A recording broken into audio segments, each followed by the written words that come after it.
Okay, everybody, welcome back to our third and final session today. I'm here with our speaker, Alane Freund, who's going to give a talk on thriving as a highly sensitive person. So Alane has 3 decades of experience in mental health, including her work as a consultant, speaker, and psychotherapist for highly sensitive people. As an international consultant on high sensitivity, Alane has developed and implemented programs for highly sensitive people, children, families, and the clinicians who serve them. She holds master's degrees in both clinical psychology and school counseling, and is the parent of a highly sensitive young adult. Her talk at Google, Understanding the Highly Sensitive Person, is widely viewed, and she hosts the twice monthly Are You Highly Sensitive live Q&A webinars. Alane leads groups and retreats, including sensitivity circles for parents, professionals, HSPs and relationships, sensitive and anxious teens, and wise women and wonder workshops. She can be reached for consultation or speaking through her website, www.alanefriend.com, or via her YouTube channel, Alane Freund LMFT. So Alane is actually just in the early stages of getting her YouTube off the ground. So if anybody wants to give that a bit of support, just search for Alane Freund LMFT.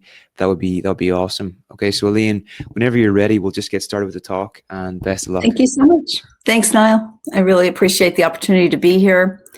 You know, I got to attend a little bit of Devin's talk, but it's very early in California, so not too much. But I just wanted to start out by telling you a little bit about myself. I am neurodivergent, and I'm a highly sensitive person. And I have this slide up here that I use to introduce a lot of my talks, and it says they're professional orchid. And orchid is one word that is used to describe highly sensitive people. The thing is that it's not for everybody, but I'll tell you why a little bit, why I like it for myself. This is my office right now. During COVID, I gave up my in-house office because I'm also an equine-assisted psychotherapist, and these are some of my equine colleagues at work. This is following a session working with a highly sensitive person who has dental phobia, and we set that reclining chair up, and the horses came around. It was quite amazing. I never can understand. That's me up on the right on the hillside, and the client down in the grass. A couple more of my equine colleagues. And you know what? One of the things we do is HSPs and horses, and people come from all over the world to attend these workshops. So don't think you can't participate. We'd love to have you. They'll be starting up again in 2022. And here is a beautiful picture of some of my teenage highly sensitive clients. We have a group, and I always love this because who doesn't need a hug from a horse? 2 weeks ago, I was working with one of my teenage clients. She's a 14-year-old who is definitely highly sensitive. Her mom knows she is. Her mom is also highly sensitive, but she has a diagnosis of ADHD. And in my assessment, she is not ADHD. And she came in saying also maybe she's ASD, autism spectrum. And in my assessment, she also does not fall on the ASD. And I had to break it to her that those things weren't true, and she burst into tears. I think this is a really interesting conversation and issue in the world of neurodiversity. This girl wanted a diagnosis that her peers, school, and parents, and herself, that she could understand. And nobody really understands highly sensitive people. It's even something that is in the closet and something that is not spoken about in a positive way. So I'm going to try to help with that a little bit today, because I think our clients, it's not a diagnosis. It's a personality trait, something that we're born with. And so it is a problem, because sometimes highly sensitive youth especially might need a different diagnosis in order to get the accommodations that would make them successful in their schooling world, at least. Here's some names for high sensitivity. The actual scientific name for the trait is sensory processing sensitivity. It's a little bit of an unfortunate name because it's very similar to sensory processing disorder, which SPD is a very serious disorder that many children especially struggle with, and parents, I should say the parents struggle with it. This is sensitivity. High sensitivity is not a disorder. People with SPD may also be HSP. Highly sensitive people or children may also have sensory processing disorder, but it's not the same thing. Highly sensitive people is the most common terminology, but also in Sweden, the idea of talking about these children as orchids or orchids and dandelions has been popularized. And actually, a countryman of those of you who are from the UK is a great researcher in the field of high sensitivity, and he has started using 3 flowers. So saying that the people in the middle of this continuum are tulips. That's Michael Plewis. I have him cited several times in this presentation. So dandelions. I love dandelions. They're amazing. They've always been my favorite flower since I was a child, paradoxically. And whenever I can, I drink dandelion tea. I always think maybe that'll calm down my sensitive, reactive brain. Dandelions are plentiful and resilient, whether there's a drought or too much rain, or if they grow in the crack of a sidewalk and get trampled, they still are able to survive. And also they really multiply easily. An orchid, on the other hand, this is me. Orchids, whenever I buy an orchid, there's a grocery store in the US, it's a chain, and they always have orchids for sale right inside the front door. And sometimes I'm tempted to buy one because they're so beautiful and so unique. And each one is just a work of art. But every time I bring it home, it's dead in a couple of weeks. Orchids require special care. They are unique, and they are really, when they receive the special care, they really flourish and become some of the most beautiful flowers you've ever seen. So that is a great analogy. And I agree with the Swedes. I think it's a beautiful way to talk about highly sensitive people. And sometimes I'm a little ticked off that I'm an orchid. I don't want to be special. Ugh. I just want to be able to live my life. I really want to be a dandelion, but I honor and recognize my gifts. Now, lest we start to make generalizations about highly sensitive people, I threw this in here because orchids are defined by variety. And look at that. You can't even recognize these things as the same flower family because they're so unique and different. This is true of orchid people as well. We are 20% of the population. And that is a huge number. It's way too high a percentage to be a disorder or a diagnosis or an illness, but it is a minority. And that is something that touches on this idea that we were hearing also in Devin's presentation about the people versus the world. And I have a whole article that I've written about, you're not wrong, the world is wrong. And how do you make the world and yourself work together? We'll talk more about that. So sensory processing sensitivity is an innate trait.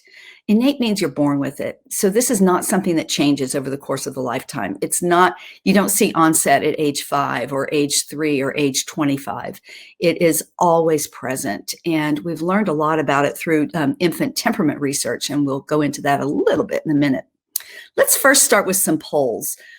This is a pop quiz. I called it polls to be nice for the highly sensitive, well, maybe for all the neurodivergent people in the room. I don't know how you felt about pop quizzes. And if that's not a terminology that you're familiar with, it's a surprise exam right at the beginning of class.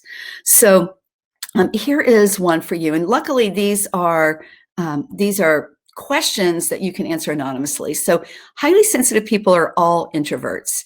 Tell me about that. Let's hear your answers there. This is a crowd that is really having a strong opinion in one direction. And you might guess that the majority rules, let's see if I can find my cursor, there we go. In fact, 70% of highly sensitive people are introverts and 30% are extroverts. It's a really important distinction. And there are some folks out there writing about high sensitivity and introversion as though they're equal and the same, and they aren't. There are plenty of highly sensitive people who are not introverts, and there are also very many people who are introverts who are not highly sensitive. And Niall mentioned, I'm trying to grow my YouTube channel. Just during COVID, I started a YouTube channel, and this is a screenshot of a video. I just put the link in the chat, so I hope you'll go check it out. And while you're there, if you're willing to subscribe, it will really help out. And it's just called Alane Friend Introvert YouTuber, because I find myself a YouTuber. What? How is that possible?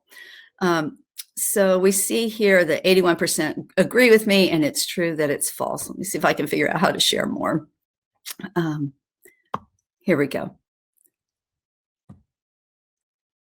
So here's our next pop quiz question. PTSD, or post-traumatic stress disorder, is the same as high sensitivity. What is your opinion on that? There was a question about complex PTSD earlier, and I'll take a moment while you're answering this poll to let you know that I am a clinician. I'm obsessed with the science. I love the science. It backs up what I'm telling you and helps us with the 5 to Thrive, which is how highly sensitive people thrive. And you're all correct. It's false. Although a sensitive person who gets PTSD, who is traumatized, is more impacted by the trauma than a person who is not highly sensitive. So that's one of the reasons that it can be a little bit of a confusing question. Let's go with this one. HSPs often deal with depression or anxiety. Is this a trick question? So this is actually a big issue for highly sensitive people, but it is not related necessarily or correlated with being sensitive. Highly sensitive people may often struggle more with depression or anxiety if their childhood was challenging, if they weren't honored and respected and taught about sensitivity as a child. So although it is often true, it doesn't have to be true. And in fact, we're more responsive to treatment. So we can really take care of this. Now, talking about incidence, let's just get an idea of how many highly sensitive people in the world there are. So this question, the population of China is higher than the number of HSPs in the world. What do you think about that? This is a little of a tricky question. I expect a little bit more of a variety of responses on this one. So the population of China is pushing 1.5 billion. It's 1.45 billion, I think. And the 20% of the world's population is pushing 1.6 billion. So the HSPs have China beat. But if you just think about that number of people in the world who have this trait, and if we're including sensitivity in neurodiversity, then we're talking about neurodiversity is taking over the world. And that's how it should be, in my personal opinion. Let's do a couple more. This one is great because it just brings up the lingo a little bit more. High sensitivity, highly reactive brain, and finely tuned nervous system mean the person has a mental illness.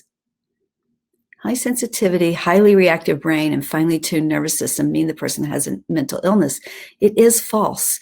And in fact, these are all names for high sensitivity and great ways to talk about it. So write these down. Highly reactive brain and finely tuned nervous system, sometimes for children, adolescents, men, people for whom high sensitivity in their specific culture may be negative or an insult.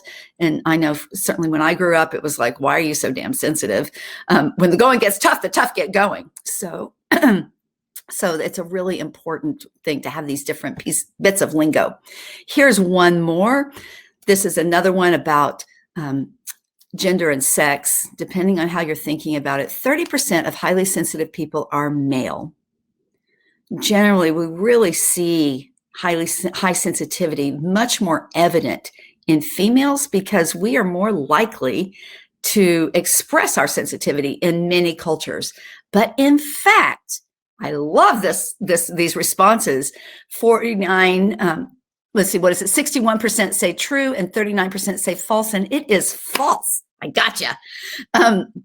Actually, 50% of highly sensitive people are male. It's equal, and I that's a binary construct there, the way I asked that question. But I want to say that we find that sensitivity is spread evenly across gender and sex. And especially, there's not a great deal of research in the non-binary world about high sensitivity. That will come. But right now, we know that it is pretty much evenly found. It's harder to see in men, and men often, in many cultures, will hide it. And we'll talk a little bit about culture in a moment. All right, I think that's good for our pop quiz for now. Let's move on. And thank you so much for indulging my YouTube world. So the topic of our talk today is how to thrive as a highly sensitive person. And this is the highly sensitive person's 5 to Thrive. And I'm going to couch the entire talk, except for a little bit on differential diagnosis, in this idea of the 5 to Thrive. So here they are. Feel free to take a picture of this. I'm going to address it repeatedly throughout the talk, so you'll have many opportunities to believe the trait is real, to design a life compatible with being sensitive, to reframe the past in light of the trait and reframe your childhood, to heal from past trauma and prevent it moving forward, and to know other highly sensitive people. And so I'm going to break this down and spend a lot of time on the first one, to believe the trait is real. This is the most important one, in my opinion, because if you just think, like the way I grew up, that there's something wrong with you if you cry all the time, or if you have what we call emotional leadership, then it's going to be really hard to honor and respect yourself and your clients, family members, and friends, maybe even your employees who are highly sensitive. So some early research, 1968, looking at infants, especially in young children, Thomas and Birch found that 40% were easy. And if you did your homework and watched my Google Talk, and Niall, if you wouldn't mind putting the Google Talk link in the chat, that might be helpful to people it's in your email with the reading, the prerequisite reading. So Thomas and Birch said that 40% are easy, and I said that wasn't me. And 15% of very young children and infants are slow to warm up, and 10% were found to be difficult. So we think that a good deal of those 15% and 20%, remember, right at birth and even in or pretty early infancy, are highly sensitive children. So it was a beginning, and the way we think about this is through this idea of temperament and what is innate. So research on animals is fascinating. The rhesus macaque monkeys, and generally in primates, the research showed, we'll dig into this a little bit more in a bit, that 20% of the babies were found to be uptight. That might describe me. Full disclosure. And it turns out that when they really analyzed the brains of these young monkeys, that they actually had the more reactive brain. Certain parts of the brain actually react in a different way. And so they were highly sensitive. Pumpkin seed sunfish, I love this one. 15 to 20% of them were called timid because they didn't swim into the trap or past a new stick that was put in their pond. But when they really looked at the neural complexity, they discovered that those timid fish, as opposed to the bold ones that all went and got trapped, they have that same reactive brain process. And it's fascinating to me because, hey, if we call our highly sensitive children ourselves timid, when actually all we're doing is pausing before we react. Alane Aaron makes a joke about this. She's like, I think I might call those fish that didn't get trapped the smart ones, or maybe the observant ones.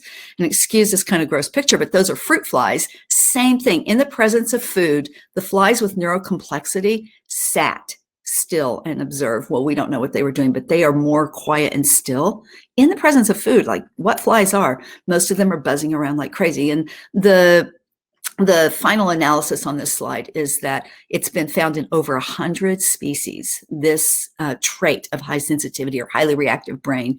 And we think that it's probably in every species. Chess and Alexander are sort of my heroes. They spearheaded American temperament studies, infant temperament studies and temperament research. And there's a whole huge body of work on temperament now. And, I don't know about you, I have 2 master's degrees in psychology, and I was never taught word one about temperament. It might have been mentioned in passing somewhere, but temperament is huge. It's so important. Chess and Thomas identified 9 separate temperaments, and sensitivity to the environment is one of them. And this is the main topic of research by Michael Plewis, who's contributing a lot to this body of knowledge around high sensitivity. Temperament is the how in the what, why, and how we adapt, how we deal with things. One of the things that's so important about temperament, and I think about neurodiversity in general, is a goodness of fit. How do we adapt in an environment, or how we adapt an environment to a child or a person? There are several other lists of possible innate traits, and lots of different ways to talk about temperament. I really suggest, especially if you're a mental health or educational professional, that you look into it. It's very important. So I met Alane Aaron about a decade ago. We were horse buddies, and she came up to me and told me that I was a highly sensitive person. And I'm like, oh yeah, thanks a lot. I've been told that my whole life. I'm too damn sensitive. Where do you get off? And she said, have you read the book? And I said, no. And she's like, look it up. She never told me. I didn't know that she was internationally famous, that she had actually, coined the term highly sensitive person and sold over 2 million copies of her books. So she played a little joke on me, and the rest is history. We've been working together for the last decade, teaching together. And actually, I want to announce right now that I am teaching our first in-person retreat in North Carolina in the US. And it's called A Weekend for Highly Sensitive People at a beautiful spa and retreat center in the Smoky Mountains. And I really hope that you might look into it and come join us if you're planning a trip to the US. I want to share right now Alane's sort of quintessential work. And it took, just so much research to create a SelfTest, a scale to identify whether you're highly sensitive or not. So I just put it in the chat, the handout. It's coming up in the slides in a moment too, but I hope that you'll grab it. You can also find it on her website or mine. So doctors Alane, Aaron, and Art. Art is Alane's husband. They are research psychologists, and they built on the existing infant and animal research studies to temperament studies, and they created these scales, the highly sensitive person and the highly sensitive child.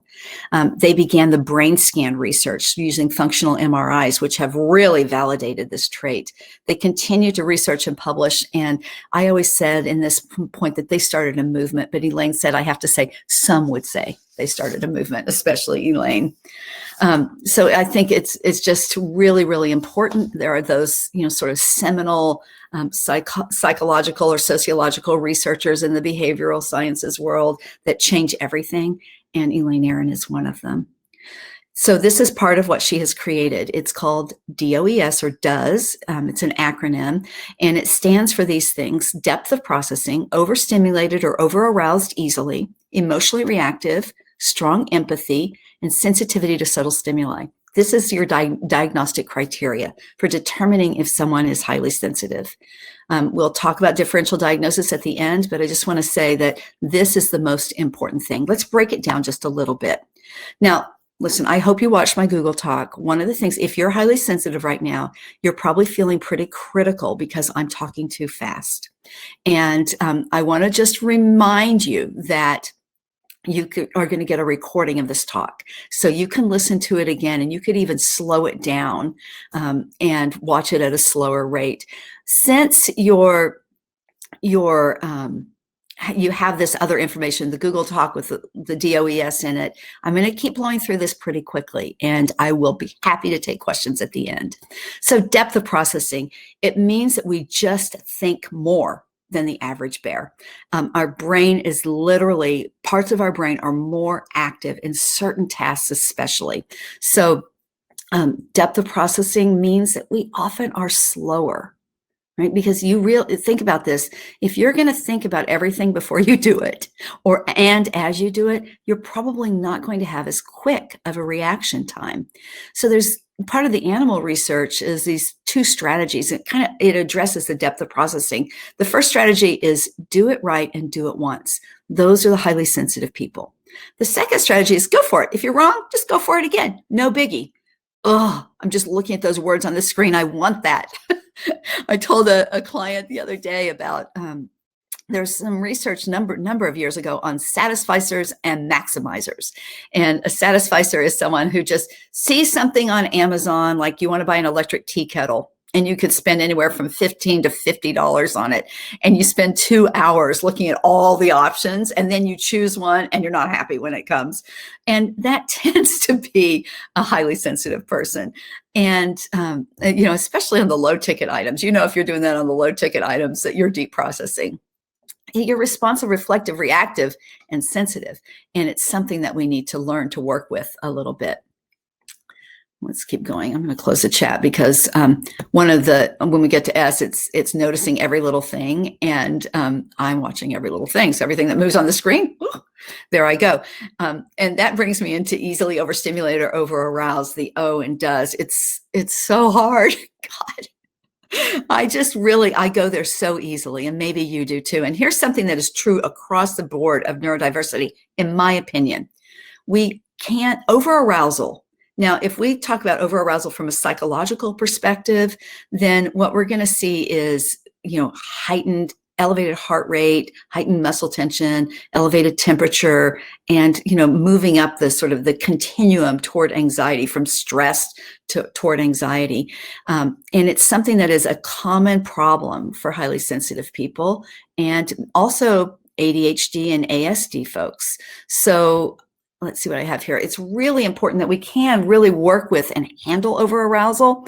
And I put these little tips in there. These come from Alane research, and things that really, really, really help. So I want you just to take a gander at this. Maybe even, you can see I'm from the southern US. I use lots of particular slang from the countryside.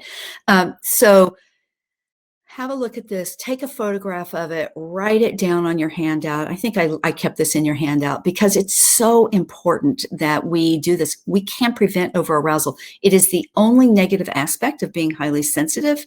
If the trait of high sensitivity is the only thing you have going on that makes you different in some way, that's great, because you can prevent over-arousal by doing these things.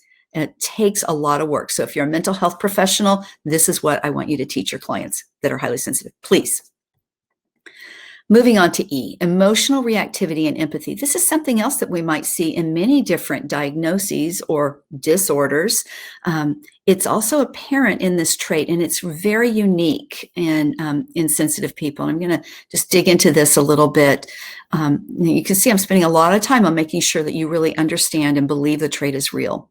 The interaction and the quality of childhood in response to positive and negative images has been documented many times. This is a more recent study with Bianca Acevedo and a whole team of researchers. So what happens is certain parts of the brain become more activated, especially with regard to empathy. So we have a greater response to sad, neutral, and happy expressions, especially in partners. So this involves the insula and the mirror neurons. And you can just kind of look at these pictures right now. If you're highly sensitive, you probably have an empathic and emotional reaction to them. It's something that is just absolutely natural. It doesn't require any training or anything. It's something that you've been doing your entire life. Remember, it's innate. We have a stronger response to emotional pictures. And these, again, are fMRI, functional MRI studies.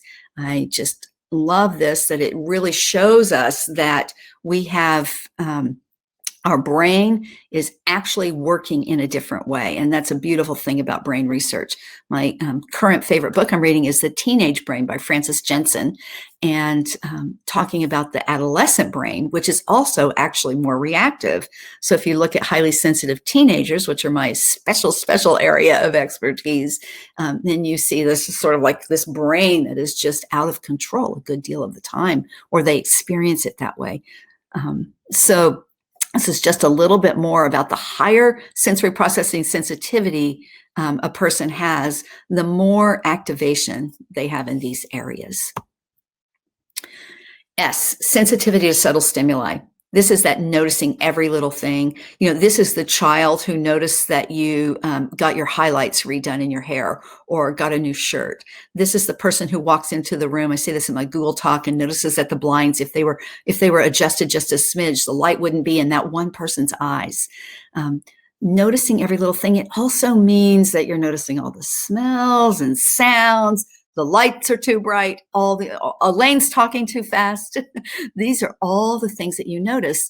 Sometimes if you're noticing them too much, they can result in overstimulation if you're not able to filter them out. I put this picture on from an equine-assisted growth and learning session with my horse here. This is an ultra sensitive horse. And I put this here because he is sensing the pressure from the man's hand at this distance. This is the closest that he could get his hand to the horse without the horse becoming more alert, even though he appears to be sleeping. I just love sensory sensitivity to subtle stimuli. And I love working with the horses because it's an asset for them, keeps them from getting eaten in the wild.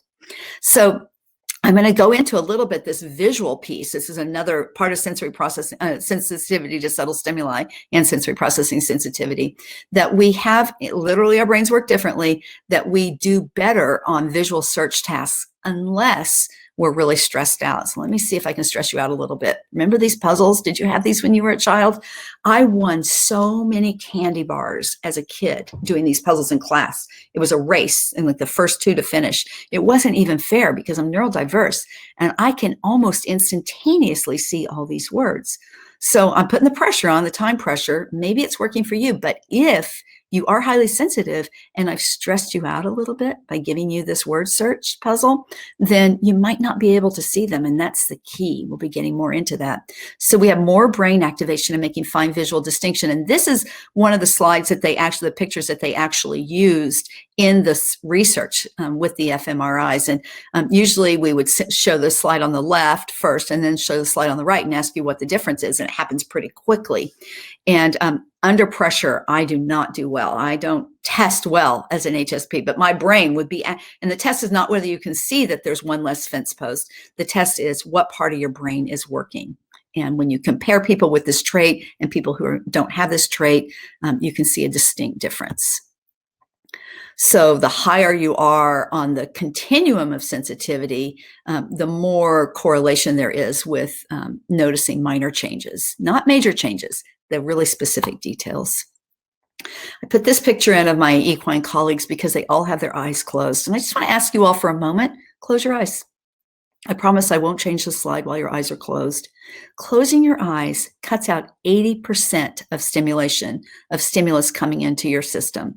It's mostly visual. So it's really, really important that we take care of ourselves by closing our eyes. Even just 30 seconds makes a huge difference. Okay, I'm advancing the slides. You may or may not want to open your eyes, and that's fine. I'm going to go over this quickly. This is a great study about culture and how it impacts how our brains work, and then how sensitivity layers onto that. So this was a study between East Asians and Americans of European descent. And I have a colleague in Japan, and she's very clear with us that not all Asian countries are the same. And I don't know which East Asians are in this study. So please don't bust me on that. So this is a relative task versus an absolute task. The relative task and the boxes on the left, this line on the match is 50% of the box. And on the right, under absolute, the line is the same length inside the box on the match. So they compared the response. So on the left, where the 2 is, are people who are not at all do not have the trait of high sensitivity. And you can see that the Americans scored much higher on the relative task, and the Asians scored much lower. But when you go into folks who have high sensitivity, who are higher on the continuum of being highly sensitive, it's almost the same.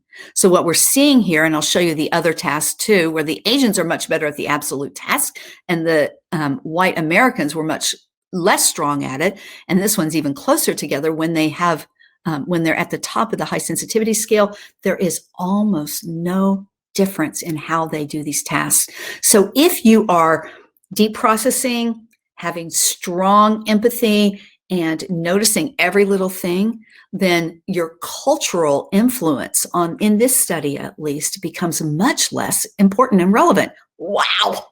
That blows me up. It's so important because it means that highly sensitive people, that 20% or possibly a little bit more, are the ones who can really change and heal this world. So Elaine Aron developed the HSP scale. I gave you the handout. We're going to dig into that for a moment.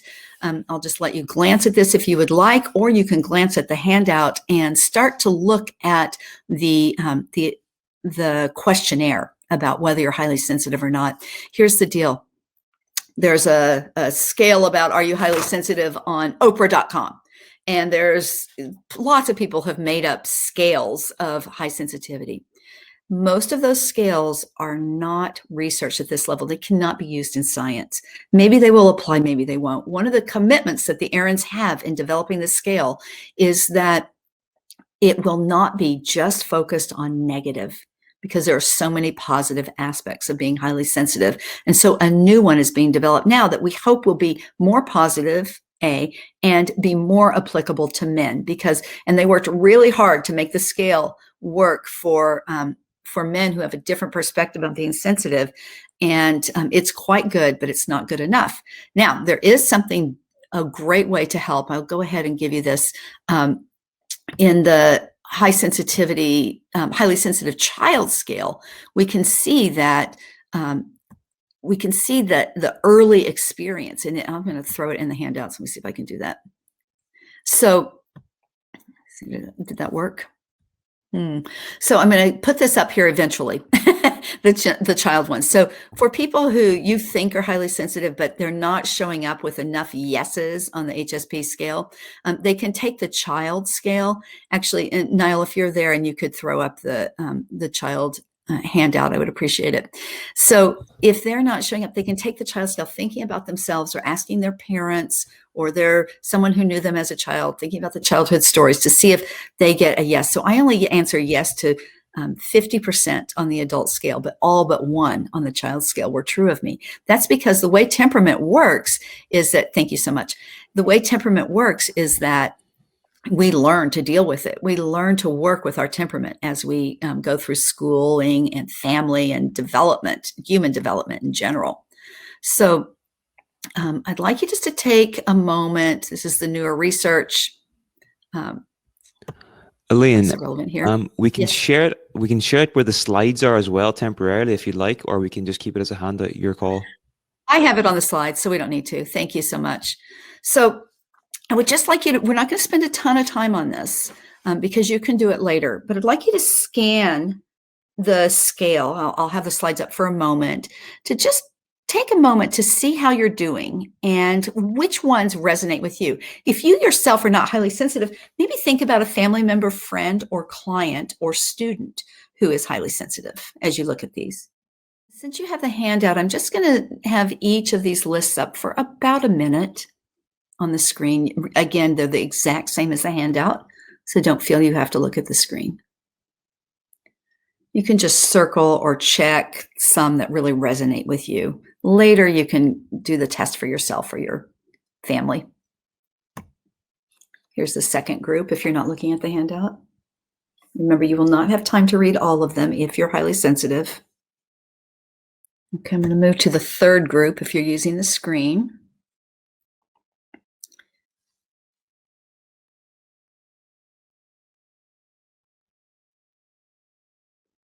As we're wrapping this up, I would like you to ask you to choose 1 or 2 that particularly resonate with you. If you have ADHD or ASD, and you might notice that some of these resonate with you as well in that diagnosis or that neurodiverse state. So we would say that in order to say that someone has the trait of high sensitivity, they need to have all 4 DOES and more than half of these to be true of them. Just like any diagnostic criteria, actually. If you look at what does it take to diagnose ADHD or autism spectrum, there's a whole list of criteria, and you need to have enough of them. We can all be I'm a little bit dyslexic, I'm a little bit ADD, I'm maybe even a little bit ASD because I'm so profoundly introverted, but I don't have those diagnoses because I don't have enough diagnostic criteria. The same is true for HSP, even though it's not a diagnosis. So here's your assignment.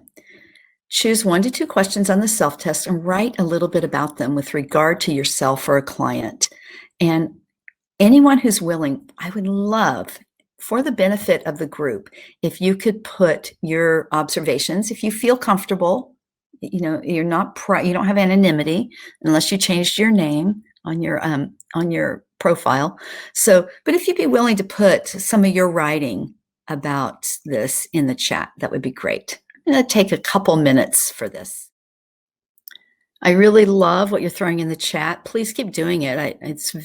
I think, well, remember the 5th one on the highly sensitive person's 5 to thrive for if you're highly sensitive is that we need to know others, not to be isolated. And this is a resiliency factor for anyone who is in some way diverse or different, that we need to know others like ourselves.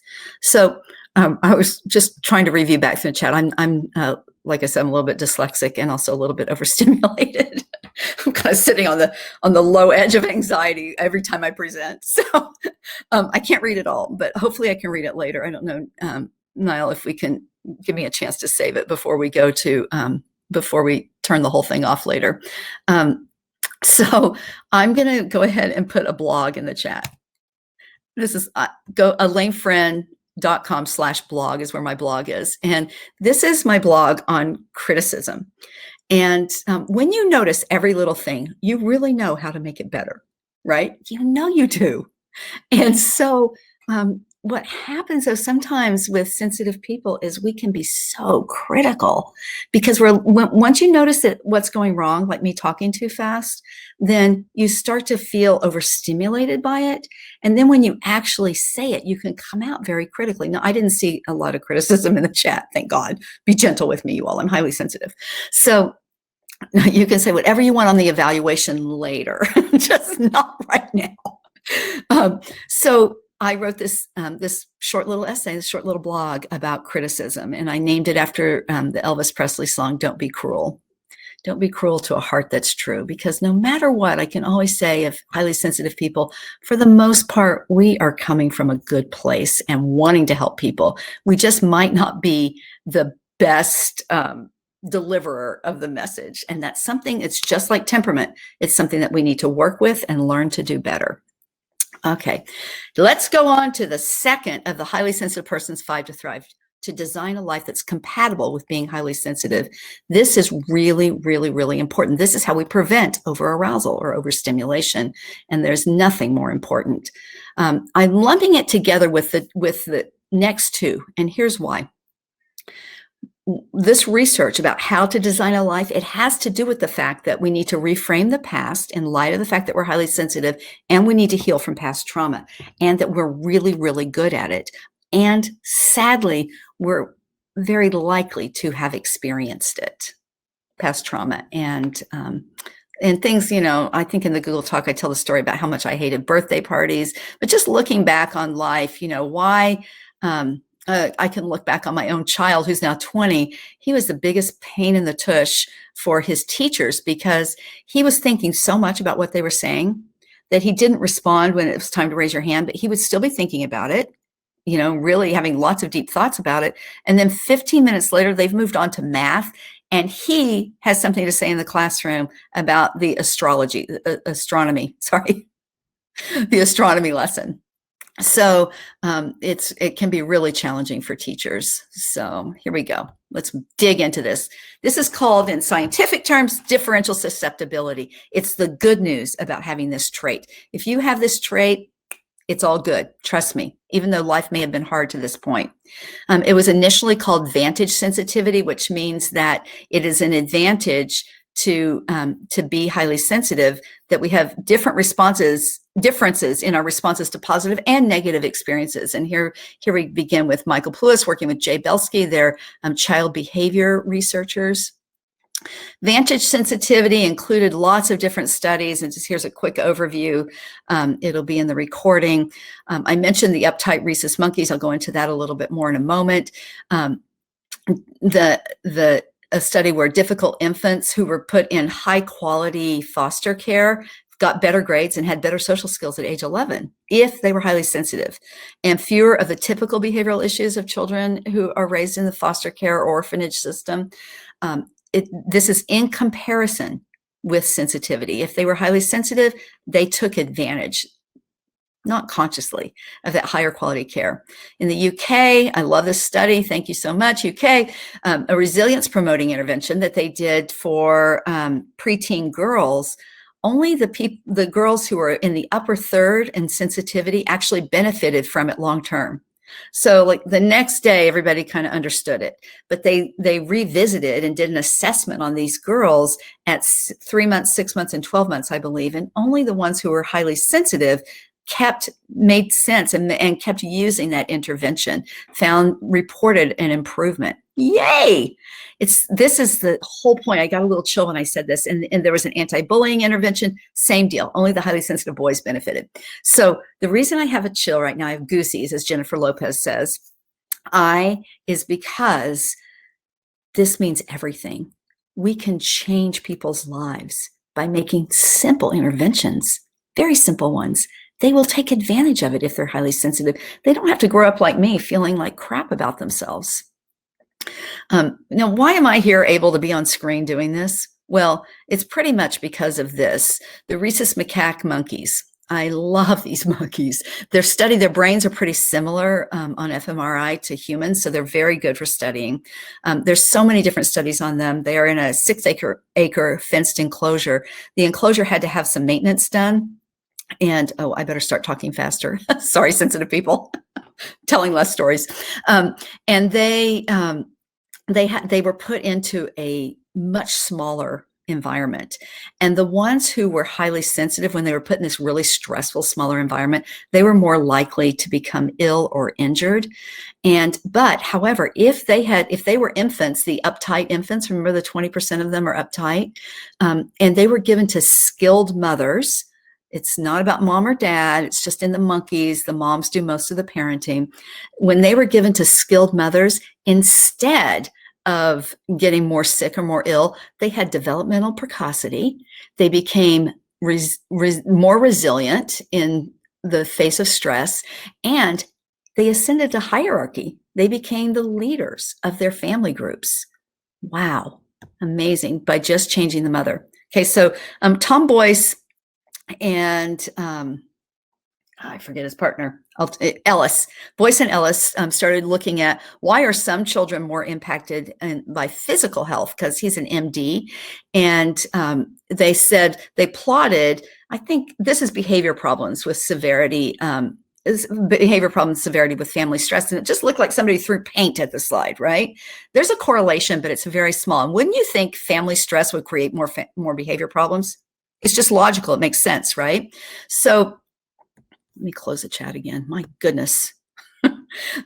What they did was they took the reactive brain studies and see how the darker line with the diamonds is low reactive brain, central nervous system brain, and the square, the gray line, is high reactivity. So in a low stress, and this is injury incidence, but you're going to find on the left axis that it doesn't matter.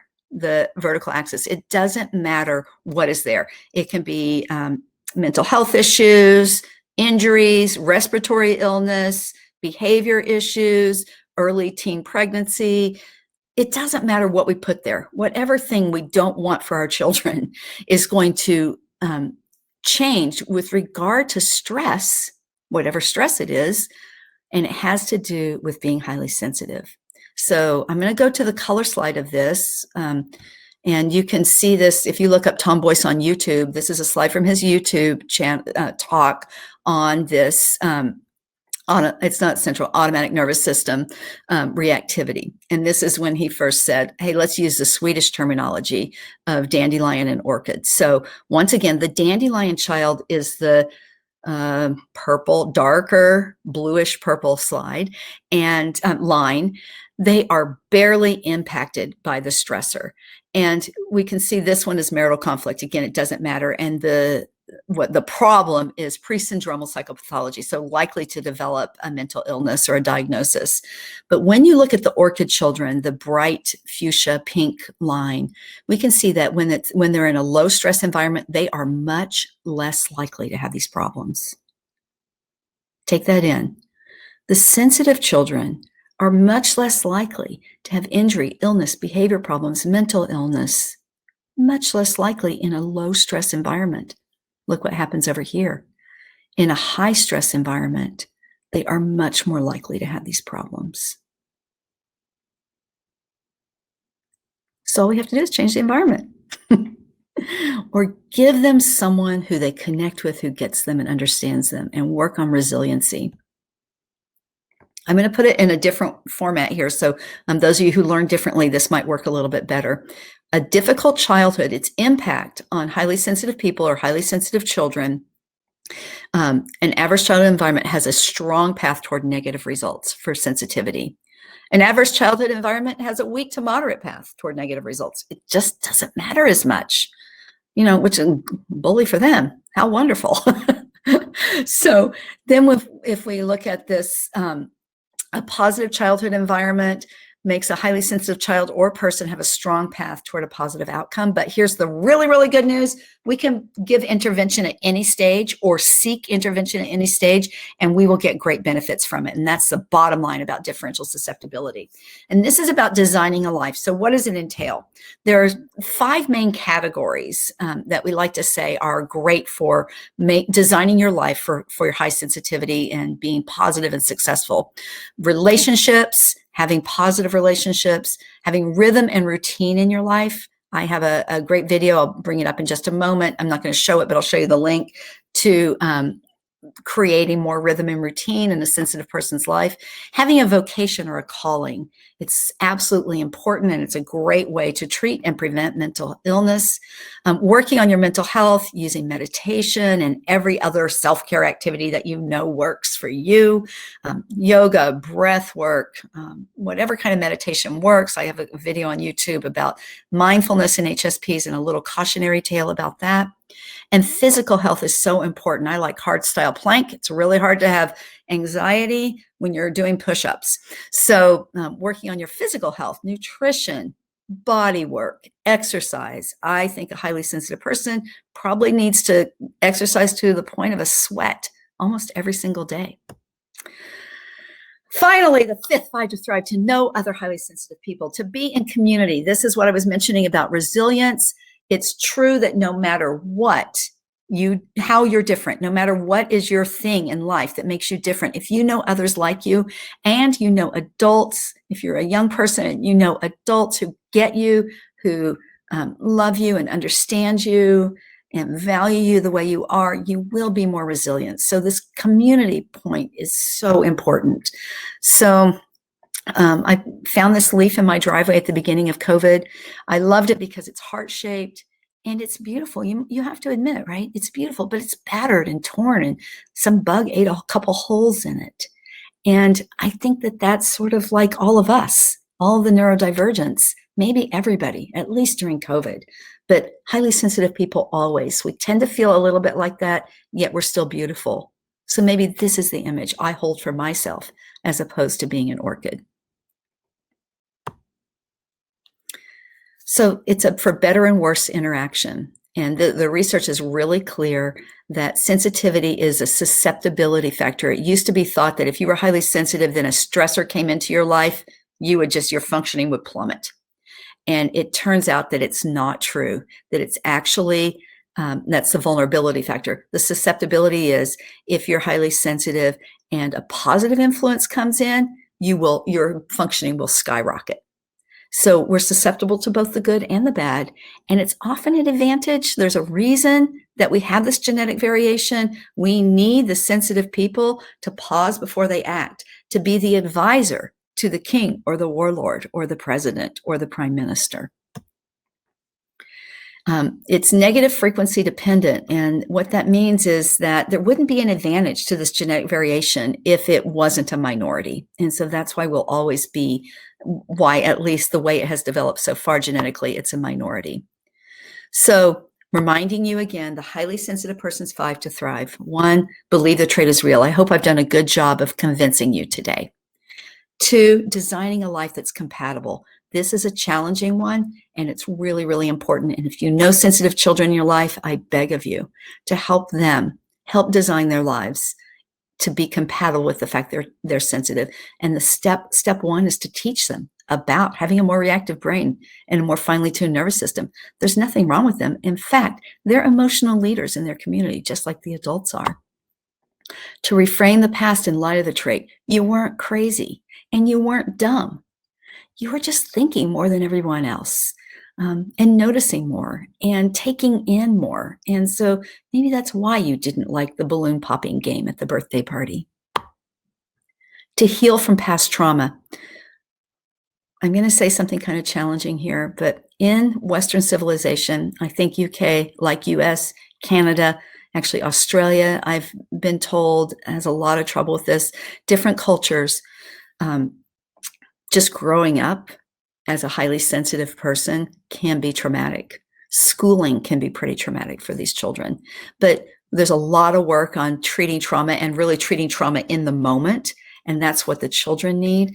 And if you are a highly sensitive person and you experience trauma in your childhood, and, let's face it, we've all been through trauma for the year of 2020 and into 2021 around the pandemic, for example, that there needs to be healing. And I really recommend a mental health professional to help with that.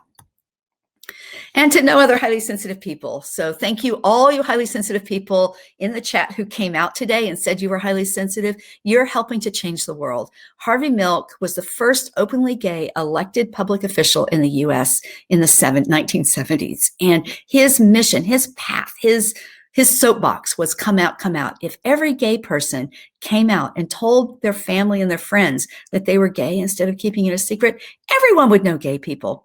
I'm a gay person and I am ambivalent about coming out all the time, but I can't go on this rant without coming out to you. I'm also a highly sensitive person and I'm neurodiverse. And the more I lead with that, the more I help the other highly sensitive people in the world as well as myself. So here's that free video on rhythm and routine. It's called Backwards Scheduling. It's a short little video. If you just go to my landing page website, areyouhighlysensitive.com, you can sign up and download it. I'll capture your email address and then you'll get my newsletters. I'll be sending one out on Tuesday. So hurry up and do that with my new blog that isn't up yet, but it's about what I learned from the pandemic. So you'll be getting a link to that in that newsletter that's coming out this week. So areyouhighlysensitive.com, jump on there and sign up for that free video about backwards scheduling. It's a great tool.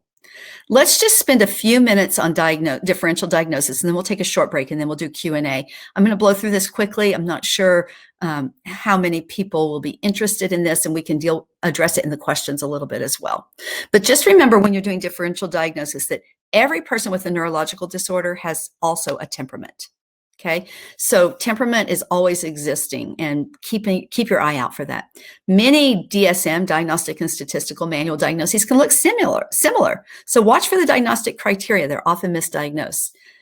Sensory processing sensitivity can co-occur, especially more often with a traumatic childhood, and it differs at the time of onset. And some of the coping mechanisms look like some of the diagnoses. So remember that it's innate. So sensory processing sensitivity has these 4 characteristics, and you can use them really to help you with your differential diagnosis. It can coexist with almost everything. However, if a person does have sensitivity, or if they think they have, here's one issue. A person may come to you saying, high sensitivity is a lot in the press now, and they may come to you saying, I'm highly sensitive. And they may have these things to some extent, but maybe not all of them at the level of a highly sensitive person. So you want to be really careful that you don't miss the diagnosis, because certainly there are people who want to say they're HSP and not the opposite of this teenage girl I was talking to a couple weeks ago. And they want to say they're HSP and that they're not ASD or ADHD or whatever it is, that they don't have a personality disorder. That's probably the place that I see that most often. So autism spectrum disorders, the spectrum can co-occur, but you have to be aware, like I said, of missing autism spectrum with an HSP. A highly sensitive person is more sensitive to social cues. And what that means is that than ASD. And what that means is that it's not any work to go into, to have those deep processing, deep conversations with someone, intimate, one-to-one, lots of eye contact. They will notice every little social cue, as opposed to an ASD who might have to learn that or struggle with it. Watch out for sensitive men. They can be diagnosed with ASD when actually all they are is HSP. And it can be together or different. With ADHD, an overstimulated, highly sensitive person looks like they have ADHD. And a lot of times when I'm overstimulated, I just say ADD. And it's sort of like the bell is ringing. I'm not tracking everything. One of the differences is in a quiet room, the sensory processing, the HSP can focus easily. And then watch out for high sensation seeking. That's also me. That's one of the reasons that I'm so often overstimulated. A high sensation seeker is a person who really strives toward more sensation input. And it's like having one foot on the brake and one foot on the gas. And then you know what that means? Your tires are always squealing and skidding. So a high sensation seeking, highly sensitive person can become very over aroused and disorganized. doesn't mean that they have ADD or ADHD. I already talked about depression as being likely when there's a difficult childhood. It's really watch a lot more incidents of dysthymia and postpartum depression in highly sensitive moms. Personality disorders, they can co-occur. I'm going to let you look at this later. In bipolar, we might watch out for cyclothymia. A highly sensitive person can be very excited about something positive because there's a good reason for it. And they can also be very upset about something negative, like say global warming, because it's real and they're thinking about it a lot. And it doesn't mean that they have a diagnosis of bipolar or depression. A highly sensitive person has a significantly less inflated self-esteem, unfortunately. And that's a great way to do some differential diagnosis there. Okay, there's no relationship between, no correlation statistically between SPS and schizophrenia, and other psychotic disorders. Examples of other sensitivity research. I'll leave this up during the break, and you can look at it if you would like and ask me questions about it. So let's pause there and take a break. I'm going to actually move my computer to my stand-up desk, and I want to encourage you all. We've been sitting for at least an hour and 5 minutes. So get up and move around a little bit. I'll be back in about 3 minutes, and we'll start officially in 5. Thanks so much. So let's gather back up and dig into some Q&A. I'm going to put a couple links in the chat as we're recircling here. And I want to tell you a little bit about how you can reach me. First of all, I'm putting in my frequently asked questions about highly sensitive people. I think that I worked really hard on them. And some of them are kind of, oh God, misophonia. Helen, I hear you, sister. I got it. God, I hate misophonia. Let me just deal with that real quick. But go to my FAQ on my website, and I think some of that language, you might find it very helpful to really talk about sensitivity. Misophonia means, that's what he said, my kryptonite about misophonia. God, it means an extreme sensitivity to sound, especially related to mouth sounds, like when people are eating. I broke up with somebody because of how they ate apples. I'm not lying. Misophonia, like you, of course, if you are highly sensitive, you're going to be, somebody put cracking up in the chat. If you are highly sensitive, sorry, I can't read what you guys are saying. You're killing me. It's so funny. You're going to probably be more likely to have misophonia or be more bothered by it. Because heck, we're bothered by practically everything, right? So that's a hard thing. So yes to misophonia. Oh, cool. You can export, you can get the chat exports. Thank you, Niall. I'm going to wait until we're done because clearly people are saying lots of awesome things. My highly sensitive people react with more anger to cope. Yeah, of course. Like if you're having an anxiety attack and you're from misophonia and you're highly sensitive, you're going to be pretty ticked off, right? And that makes a lot of sense. Okay, I don't know how to stop the share, Niall. I'll do that now. 2 seconds. So you ready for the questions, Alane? Yeah? Yeah, let's dig in. We got to hurry, right? Awesome. I have plenty of time. No rush. Okay, so first question from Alexandra. Since 20% of the population is thought to be HSP, do they really need accommodations, or should school and work systems be redesigned to ensure they are accommodated? Well, yes, of course. Everything should be redesigned to accommodate all of us. That's kind of a political question there. The web link didn't work. Christina, put which one it is. It didn't work. So 20% is a huge amount, right? So, we do have to find the right profession for us and the right school, the right teacher. We need parents to really advocate for our sensitive children. But it is, I think it's going to have to be the highly sensitive people who continue to encourage our world to adapt and change and do better. I do often recommend that sensitive young people get a psychosocial learning assessment, whatever you call it, where you live, because we can actually get a diagnosis. I was able to get my son diagnosed with stealth dyslexia, dysgraphia, and auditory processing disorder, and generalized anxiety disorder, all secondary to a sensitivity. So you can think it's hard to find, because often in my family, we're all gifted. So we get that other problem where we're like not twice exceptional, we're like 5 times, or maybe let's go with 6, sept exceptional, or whatever it is. And so, because we have so many different things that make us challenging in the world, or make the world challenging for us. So I really recommend, if it's possible, to get them a diagnosis with someone who specializes in gifted or 2E, twice exceptional children, that you can probably get diagnosis to give them accommodations. They do need accommodations in societies where they don't do well. In Thailand, sensitivity is honored and respected. And as my son said when he lived there last summer or 2 summers ago, he's like, well, you can kind of imagine that in a country where the most popular men become monks, that sensitivity would be honored and respected. So it's not a problem everywhere, just probably where you and I live. Very interesting. Okay, so the next one's from Adele. Seeing that a highly sensitive person is acutely sensitive to the environment, there is often not a lot of people that can validate their observations and feelings. With the lack of reality testing, can HSPs not be more vulnerable to psychosis? The research really shows that that is not the case.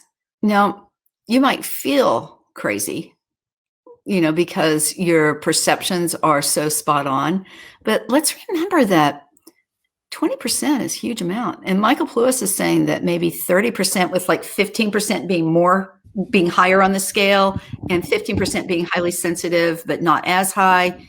And then 15% being at the very bottom, almost no sensitivity. And then the rest in the middle. So, but still, it's a huge number of people. So if you start to talk to people and talk about how your brain is more reactive and your nervous system is more tuned in, I really recommend that you go to my Google Talk and listen to the Q&As at the end. Because someone asked me about when you work in an open environment, those things where that's the trend in workplaces these days, especially in tech, where it's just one big room and everybody's excited together. It's like a nightmare for HSPs, even though they might really be good at that job. So they were asking me how do you adapt for that? So I think you do sometimes feel crazy when you see the things that the other people don't see, but there's no correlation with psychosis. Okay, cool. You mentioned there before the break that you're now working from a standing work desk for this part of the Q&A. I'm just curious about any link between HSPs and sitting down for too long a time. Personally, I can't sit for more than half an hour. I need to get up and stretch and move, otherwise I just get a bit restless. So I'm just curious about what your thoughts are on that. Well, I think we're more likely to oversit. And here's why. I don't know about you, Niall, or all of you listening or watching, but once I open my email, I could be gone for 2 or 3 hours. Like I just get sucked in. And it's like, oh, down this rabbit hole. And down, you already told you about my foible of trying to buy an electric tea kettle for my son to take to college. It's just like, oh my God, it's insane how I do that. And so I think we are more likely to sit too much and have trouble. And then there's this other issue, which is that I'm a big believer that we need to move our bodies in order to move our emotions, that we need to move our bodies in order to change our stress. And so I just think a highly sensitive person, if they want to thrive, has to make moving a very high priority in their life. Now, because I'm a high sensation seeker, I rode horses, like naughty horses. I specialized in my teenage and 20s on riding horses that no one else could ride or wanted to ride. So I really abused my body. So I have a lot of old injuries. I'm not sort of an old rodeo cowboy in this little 5'4.5" female body, and so I really have to move a lot. So if I'm going to tell people you have to take care of yourself to thrive, I better take care of myself. 100%. Okay. Denisa has asked, can HSP lead to social anxiety?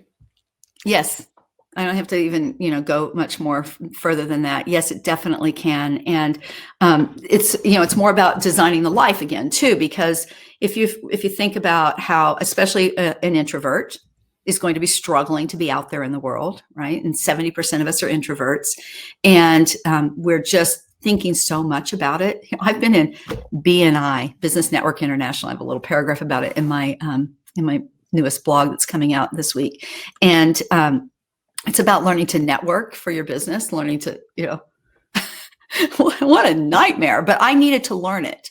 So I think that highly sensitive people, especially highly sensitive introverts, need to put a little more effort into learning how to adapt and how to take care of themselves. So here's an example for social anxiety. I know that if I'm going to go to a big event, a party, a conference, say if we were in person, that I told Niall I want to come do the Weekend University in person next year or the year after. I'm going to get there several days early and relax and rest after I travel and recuperate from the life I've just been living and come down from it and rest up from it. And I'm going to spend the day before that Sunday, I'm going to spend that day being pretty chill, going on a hike or a long walk and, having my favorite tea and reading a novel or watching a movie or something just to rest my brain and relax. Then I'm going to show up and look really normal to you guys. And I will even make eye contact with you and chat with you. I hate small talk. It's famous. Highly sensitive people are famous for hating small talk. But I'll show up and really enjoy it too, because I took care of myself. Right? That's designing a life. Okay, move on. 100%. Just to say as well, I've worked with maybe over 100 speakers now doing this, and Alane is probably the most prepared anybody has ever been. So she's not lying when she says that. Okay. And no notes. I liked when Devin said that. She was sitting next to that politician with dyslexia, and he didn't have notes. If I had notes to look at, I'd be so overstimulated. I'm winging it here, in case you couldn't tell. I'm sure you can. Okay, so we've got one from Alexandra. Is there any research on the overlap between HSP and PTSD? For example, people with PTSD have acquired extreme to sensory stimuli, which feeds into hypervigilance. Sometimes post-traumatic growth includes a higher appreciation of beauty in life. I love this question. I talk about it a lot because I personally have PTSD. I was telling Niall before we started that I had a really huge event in 1996. So if you do the math, it's been a long time. I'm doing pretty good. So I have both. Now and I addressed that already. So the thing is that a person with PTSD or in an acute trauma reaction becomes much more sensitive. Right? Their brain becomes more reactive. They start to scan their environment more. They start to notice things more. They start to be more easily over-aroused. Pretty much looks the same. It is not the same, but it might as well be. Like everything I said about thriving for a highly sensitive person can apply beautifully to a person with post-traumatic stress disorder. So they're not the same. And Elaine likes to talk about the difference between a border collie, which is a very sensitive, really sensitive dog, or a dog that's been abused. They might both be hiding under the table, but they're for very different reasons. And so they still need their time away. They still need to hide under the table. Actually, there's this great book, children's book that I read out loud on my YouTube channel called Violet Shrink. I'll try to find it and put in the chat in a second. And it's about a girl, a highly sensitive introvert girl who hates parties, and her dad keeps manipulating her by using different languages for parties and getting her to go. And finally, they found a way for her to thrive at a party, and it was literally under the table. And I spent some of my teenage years at cast parties after plays, sitting under a table somewhere. There'd always be some cool person who came to talk to me. Fantastic. This is a random question, and I'm not sure if we'd be aware of this or not, but there's a lot of research being done, especially in the UK now, around the therapeutic potential of psychedelic medicines. And I'm wondering, has there been any research at all carried out between HSPs and psychedelics that you're aware of? There isn't any research on that yet. And here's what I say. Your brain is extremely reactive if you're highly sensitive. And so it's really important that if you go into experimenting with this, that you're doing it with a very, very well-respected professional, not your local, small level person who's like, I have some shrooms, I can say this freely because I know some highly sensitive teenagers who want to experiment with it and, microdose, and they process it so deeply that they think that they can control the microdosing, and so, anecdotally, I do know HSPs who have had great experience with it, but I cannot have any opinion on it professionally. Okay, I'm going to put Violet Shrink in the chat, not the book itself. And I say in this video, I have a link to purchase it. If you love this book, I hope you'll buy it and support the author and the illustrator. It's a beautiful book for highly sensitive children. Awesome. Okay. We've got a question here from Charles. So we've actually got two questions. The first is, he wonders if there's a greater sensitivity to nature as well as to art and music, and if this is reflected in creative expression. And the second one is there greater... are they related? So greater sensitivity to nature as well as to art and music, and is this reflected in creative expression? Is that making sense? Absolutely. And then the second one is there greater prevalence of synesthesia, can't pronounce that, and he's just saying in brackets, mixing of the senses for those with SPS? We don't have a specific study around synesthesia, but I would, venture to say likely, but I can't say definitively because I'm going to only speak from the research. Let me just say briefly why I'm only speaking from the research. Why, Judith Orloff has written a lot on empaths, and sometimes she equates empath with HSP, and it's a little confusing in her work. And the reason that Alane and I don't go there is because we want you to have the research, the validated research done by scientists that will be respected by the leaders wherever you are, your pediatrician, your family doctor, the head of school, the teachers, the person who runs your corporation. When you can show these very clear, there's so much research. And if you go to hsperson.com, let me throw that in the chat too, and on Elaine Aron's website, she has all the research reviewed there. So you can just put in research or look on the tab that says research and really look it up. That's also where you can take the self-test if you didn't download the handout. So it's really important that we keep it validated in a way that will help us, help HSPs educate the people in power. Okay, creativity, absolutely. And a creative life is a really great, I'm covering the chat. A creative life is a really, really good profession and career for highly sensitive people. Also philosophy, religion. Highly sensitive people make fantastic medical professionals and healers, fabulous teachers, fabulous therapists and psychologists. The problem is it's a really hard job. So if you have it in you that you can do it, and I was going to be the first female president of the United States. In 11th grade, when I was 17 years old, I decided that, but it didn't fit my temperament. And luckily a mentor told me, Alane, that's not for you. I was also going to be a physician, but when teachers, I'm old, so I grew up in the Southern United States. So teachers wouldn't answer the questions in science and math classes of girls, and it hurt my feelings and it ticked me off. Okay. I have a YouTube video on alcohol. I'll find that and put that in there so that we're not going to answer that question today. Be careful. Self-medicating is a downward slope, and HSPs with difficult childhoods trend toward depression. Alcohol is a depressant. You should not drink it. And if you do, you need to really regulate it carefully if you're highly sensitive. Take care of your brain and your mental health. Okay, go ahead now. Okay, next one from Iona. How can schools better accommodate HSPs?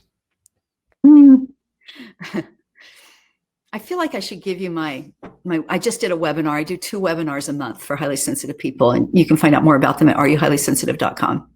And I just did a webinar on tools for raising resilient, sensitive youth. And it's really, really important that we find just the right adult just the right teacher. And if it's not the child's teacher, that there be someone who in the school who makes a good connection. So they're the same accommodations that would work for people who are in other ways neurodiverse. To have a safe place to go and have your lunch in a teacher's classroom, to be released for recess. A really good school, a really good teacher will allow 5 children to leave early for lunch or recess, or 2 or 3, depending on how big the classroom is, so that there are a few kids each day who don't have to be, I don't know if you all have ever experienced this, but a classroom of 20 or 30 children and the bell rings and then everybody goes to wherever the cubbies are to get their jackets and their lunch boxes and all that stuff. And it's just chaos. That's a nightmare for a highly sensitive child. It's overwhelming. But at the same time, that teacher could say, Alane, could you stay and help me pick up the papers? And then I don't have to go in the fray. So, but just, it's really about seeing the individual child. It's, oh, thank you so much, Christina. I was just going to put that in. So it's, any good school is going to be doing it and doing it right. So to see each child as an individual, diversity and inclusion, it's where it's at. Brilliant. So we talked about this briefly before we went live. Since discovering that you were HSP yourself, you spoke about how this has dramatically changed your life for the better. I'm just curious, are there any specific things that you changed since that discovery that have really sort of positively impacted your well-being that you'd like to maybe share with others that might just be discovering this themselves? Oh, I'd love to. Thank you. The first thing is I stopped thinking I was wrong and screwed up. You're not. You're born this way. It's just a trait, and it's a superpower. If you go to the AlaneFriend.com website, I'm right out there. And a lot of my fellow international consultants and high sensitivity fellow sister, whatever, ICHS, we call ourselves, trained by Elaine Aron, don't like this idea of a superpower. And there's a lot of sort of trolls out there saying, oh, you just think you're better than everybody else. But when you grow up thinking there's something wrong with you, that's a great reframe. So when Elaine told me I was highly sensitive, at first I thought she was insulting me. And then I was like, oh, yeah. So if you haven't read Elaine's seminal book, The Highly Sensitive Person, it was just republished last year with some updated research in it. Definitely read it, because knowing changes everything. And I'm going to say, one of the things that I do is, I practice the number 1 5 to thrive of knowing I'm highly sensitive. And so I just do less. And the big one, I've been pressured for years by both Elaine Aron and another mentor of mine to take retreat every month. And Elaine's retreat prescription, and mine too, is 1 day every week, disengage from the world. Close your computer, turn off your phone, and just be with your family or be with yourself. It makes a huge difference. 1 hour every day, do the same. Just be. No screens, no sensory input, eyes closed, or walking in nature. Nature is a great healing place for highly sensitive people. And 1 week every quarter, every season, for 1 week, take off, not a vacation. And this is hard. And don't freak out and panic on me, people who are employed and can't do this. You work toward it. I'm 56. I'm just starting to touch this. And Elaine is 20 years older than me, and she's mastered it. So I am now taking 1 week every month off, and it's really scary and hard. This is it's funny I address that because I finally agreed to do it and started trying to do it when the pandemic started. Somebody said it's hard as a single parent who's running her own practice. It is hard as heck. So part of what and parenthood, you're in the trenches, sister. It's a long, hard journey. This too shall pass. And find your village. And I specialize in parents. One of my webinars every month is on parenting sensitivity and parenting as a sensitive person. It's a really hard job. You have 2 full-time jobs. But as I said to Niall earlier, I just raised my prices. And I had to do that. I created my membership program with the webinars so I could serve a lot of HSPs at a very, very low price. And then for the clients I do consultation with, I started charging a lot more because I need to make in 3 weeks what I used to make in 4 weeks. and I take a week off, and I'm not perfect and do not do it every single month, or I do it at home and that's a joke because I still do chores and everything else. Thanks for asking, Niall. I eat better too. You got to eat well. 100%. Well, it's incredible that you've organized your life in such a way that you can do that. You know, it's such a refreshing thing to hear in our very busy society where like people, it's almost like being busy is like a badge of honor almost, you know, so that you can take a week off it's brilliant. So Alane, that's pretty much all we've got time for today. This has been such a great presentation to finish off with. Before you go, is there any sort of parting advice or any next actions that you would recommend people to take? I know you've got your webinars every month. Is there any particular starting point you'd like to recommend to people that want to follow up with this? Listen, if you go on and join the membership, the webinar membership, I will send you a past webinar. And I think most of you would benefit well from resiliency tools for raising sensitive youth. But I want to just say to you, this is my rant, and this is in a blog, one of the last 2 blogs. I'll put my blog link in there one more time. Here's the deal, folks. If you were born highly sensitive, there's a reason. Now, you were supposed to be a shaman. You were supposed to be living in a hut a mile away from the village, or at least a quarter mile away from the village on the other side of the creek. People would bring you your food and clothing so that your basic needs were met. You would spend your time out in nature finding herbs and processing and thinking. You would be writing and being grounded to the earth, so that then when people in your community needed you, they would come and you would have the capacity to show up for them with your emotional leadership, your deep processing, your incredible empathy, and your noticing of the subtle things. So where is your shaman's hut? What does it look like? It has to be metaphorical for most of us in this day and age. My shaman's hut is that day a week that I shut down and I don't answer emails or phone, and I don't deal with drama, even from my 20-year-old, highly sensitive, high active son. And that we have to create those shaman's huts. And during the pandemic, we put a tent in our backyard because I thought I was going to go insane. I was the one who was usually home because I worked from home a lot.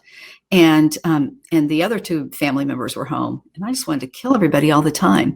So we created spaces that everyone could be, so that each person could have time alone in the house, and then the house becomes your shaman's hut. So see yourself as that cherished shaman, and take care of yourself in the way that you would have been if you were born into an earlier period. And that way you'll be the emotional leaders who change the world. And we need you.